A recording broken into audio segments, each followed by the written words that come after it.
오늘은 계시록 20장의 말씀을 묵상하겠습니다. 계시록 20장에는 마지막 때의 천년왕국과 이어지는 마지막 심판 이야기가 나옵니다. 마귀가 배후에서 조종하던 바벨론이 멸망한 다음 마귀도 무저갱이라고 하는 곳에서 1000년 동안 갇히게 됩니다. 사탄이 역사하지 못하는 놀라운 세상이 시작됩니다. 그와 동시에 마귀에게 절하지 않고 순교했던 성도들이 부활하여 그리스도와 함께 1000년 동안 다스리게 됩니다. 이것이 첫째 부활임을 성경은 말씀합니다. 여기 언급된 천년왕국이 예수님의 재림 전에 있느냐, 예수님의 재림 후에 있느냐에 대한 논쟁은 있습니다. 그것은 성경에 명확하게 말하지 않았기에 저는 성경대로만 믿는 것이 지혜롭다고 생각이 됩니다. 우리가 할 일은 논란 없이도 분명히 깨달을 수 있는 주님의 교훈을 찾는 것입니다. 그것은 모든 사람에게 반드시 심판이 있을 것이라고 하는 사실이며 우리는 반드시 생명책에 이름이 기록되어 마지막 심판에 이르지 않아야 한다는 내용입니다. 2000년이 끝나면 다시 한번 사탄이 풀려나 사람들을 미혹하게 됩니다. 그것은 사탄을 완전히 멸망시키기 위함임을 성경은 말씀합니다. 하늘에서 불이 내려와 주님을 대적하는 군대를 삼켜버리고 미혹하던 악마와 함께 영원히 불과 유황의 바다로 던져버리게 되는 것입니다. 그 크고 흰 보좌 위에 주님께서 앉으셔서 마지막 심판을 행하시게 됩니다. 그때 그동안 있었던 땅과 하늘이 사라져버리고 모든 죽은 자들이 부활하여 심판을 받게 됩니다. 이것이 두 번째 부활인데 빌라도도 가룟유다도 히틀러도 스탈린도 김일성이도 다 그 자리에 설 것입니다. 그러나 이때 두 종류의 사람으로 나눕니다. 순교자들이 먼저 부활하여 주님과 다스리고 그 후 부활한 이들이 심판을 받을 것입니다. 이미 예수님께서 예언하신 말씀입니다.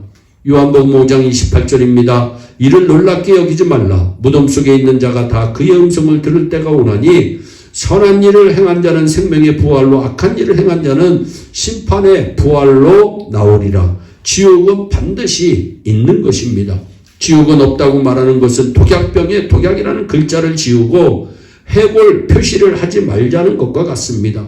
그것은 지옥이 없었으면 좋겠다는 철부지 같은 생각일 뿐이며 지옥은 없으니 죄 지어도 돼 하고 싶은 대로 다 하고 살아 내 마음대로 살아라고 하는 마귀의 유혹인 것입니다.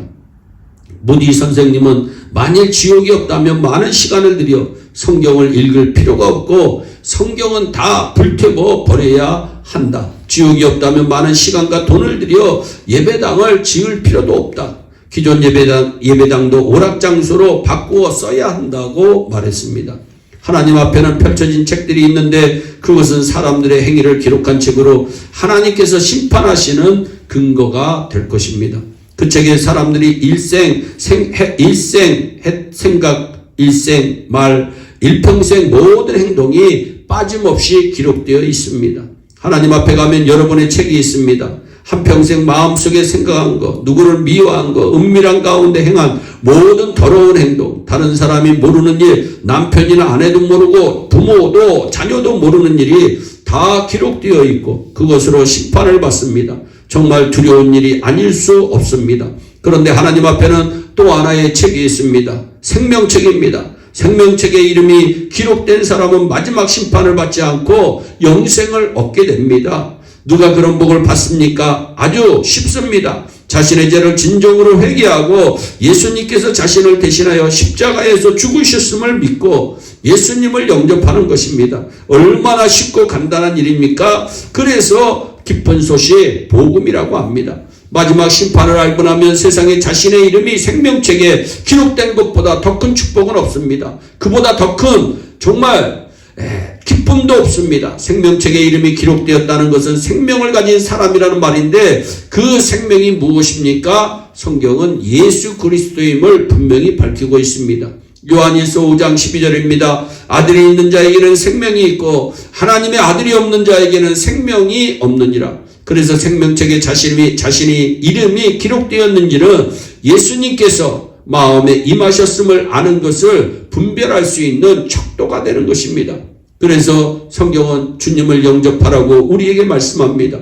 이처럼 예수님을 마음에 모시고 살면 어떤 삶을 삽니까? 결코 세상 사람보다 죄 많이 짓고 살 수가 없습니다. 자신 안에 예수님이 계신 것을 알고 예수님과 동행하면 의롭게 살게 마련입니다. 우리가 죽을 때 그 어떤 것도 가지고 갈 수 없지만 먼저 보낼 수는 있습니다. 이민 갈 때 이삿짐은 배로 먼저 붙입니다. 그리고 몸만 입국을 하여 붙인 이삿짐을 찾는 것과 같은 이치입니다. 주님을 사랑했던 일, 성도를 사랑했던 일, 교회를 위하여 헌신했던 일, 주님을 위하여 고난당했던 일, 용서하고 사랑했던 일 때문에 우리는 상급을 받는 것입니다.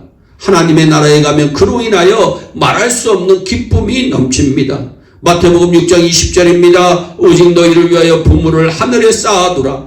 저기는 좀이나 동록이 행해야지 못하며 도적이 구멍을 뚫지도 못하고 도적질도 못하느니라. 이것이 새 생명의 삶을 사는 사람의 기쁨이고 축복입니다. 사랑하는 여러분, 자신의 이름이 생명책에 기록되었다는 확신을 가지고 오늘도 감사하며 사는 은혜가 넘치시기를 주 예수 그리스도의 이름으로 축원합니다. 기도하겠습니다. 사랑의 하나님 참 감사합니다. 하나님 우리 예일의 온 성도들의 이름이 생명책에 기록되었음을 감사를 드립니다. 생명책에 기록된 아버지 하나님 사람들로서 이 세상을 기쁘고 평안 가운데 살아갈 수 있도록 은총을 베풀어 주시옵소서. 오늘도 승리하는 하루, 오늘도 복된 하루, 오늘도 주님과 동행하는 하루가 되게 하여 주옵소서. 감사하옵고 예수님의 이름으로 기도하옵나이다. 아멘.